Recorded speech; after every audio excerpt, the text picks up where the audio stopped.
Mun teokset tuo nykytaiteen näkökulman tähän Ateneumin laajaan von Wright-veljesten näyttelyyn.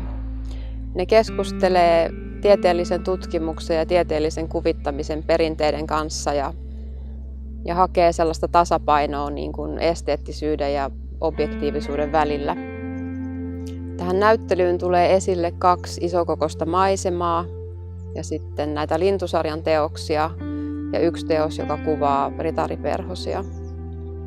Ja nämä teokset on kuvattu 2 viime vuoden aikana, muun muassa täällä Hangossa, Helsingin lintutieteellisellä asemalla ja sitten 2 lintuasemalla ulkomailla, eli tuolla Venäjällä Baikkalilla ja Italiassa Ponzan saarella. Ja sitten sen 1 pajumaiseman mä oon kuvannut tuolla ihan Helsingissä omissa lähimetsissä.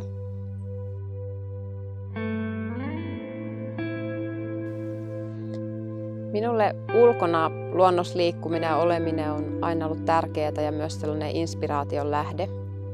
Mä oon aina ollut sellainen niin kuin tarkkailija ja havainnoija ja seurannut pieniäkin yksityiskohtia luonnossa.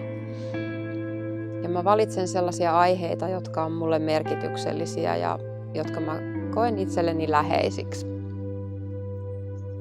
Valokuvalla on sellainen piirre mun mielestä, että se saa niin kuin yksinkertaisenkin luonnonilmiön näyttämään jotenkin spektaakkelilta tai oudolla tavalla niin kuin lavasteenomaiselta.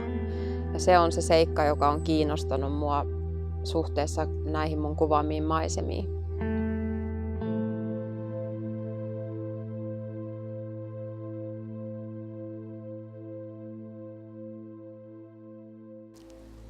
Toisessa Ateneumiin tulevassa maisemassa mä olen kuvannut ensilumeen. Ja se on sellainen hetki, jolloin maisema muuttuu niin kuin ihan totaalisesti.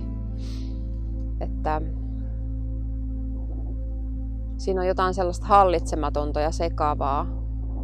Ja maisema pelkistyy ja muuttuu väreiltään ihan täysin niukaksi. Ja sitten toisessa maisemassa mä oon kuvannut keväällä pajun kukintaa.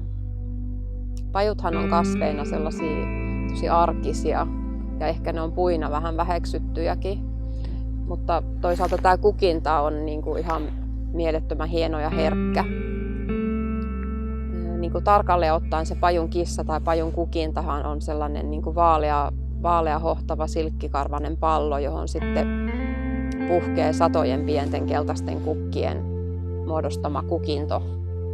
Ja sitten kun tässä puussa ei ole silloin kukinnan aikaa vielä lehtiä, niin se on niin kuin täynnä sellaista keltaisuutta ja ne on vähän niin kuin jotain pieniä keltaisia valolyhtyjä ne kukinnot.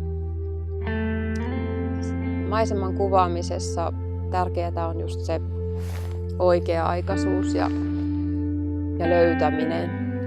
Että mulla esimerkiksi keväällä sitten ensimmäisen kuvauspaikan pajun kukinnot tuhos sade ja raekuurot ja sitten olikin pakko etsiä uusi kuvauspaikka, missä se kukinta olisi niin kuin jotenkin just oikea-aikainen. Mä kuvaan lintuja studiossa, joka on pystytetty ulos luontoon. Ja keskeisessä osassa on mun itse kehittämät kuvauskäytännöt. Mun valokuvissa on sellaista niin kuin teatterillista luonnetta, niin kuin esineiden ja kuvattavien kohteiden näyttämölle panoa. Mä pyrin suunnittelemaan nämä asetelmat tai tämän koko kuvaustilanteen mahdollisimman tarkkaan ennalta.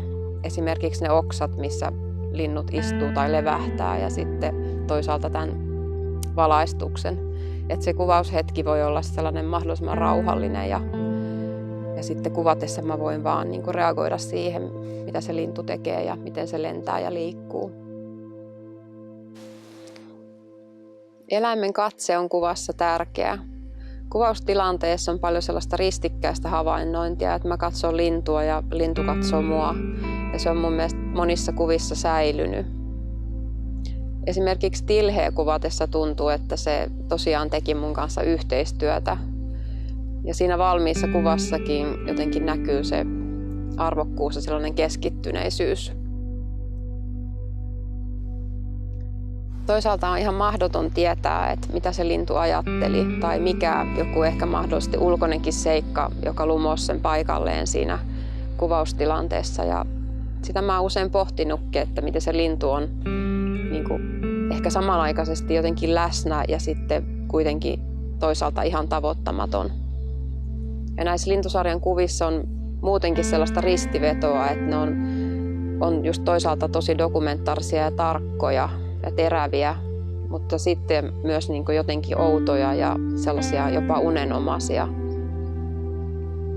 Mä oon valokuvataiteilija Sanna Kannisto ja mä olen mukana Ateneumin von Wright-veljesten näyttelyssä, johon mun teokset tuo yhden niin kuin nykytaiteen näkökulman.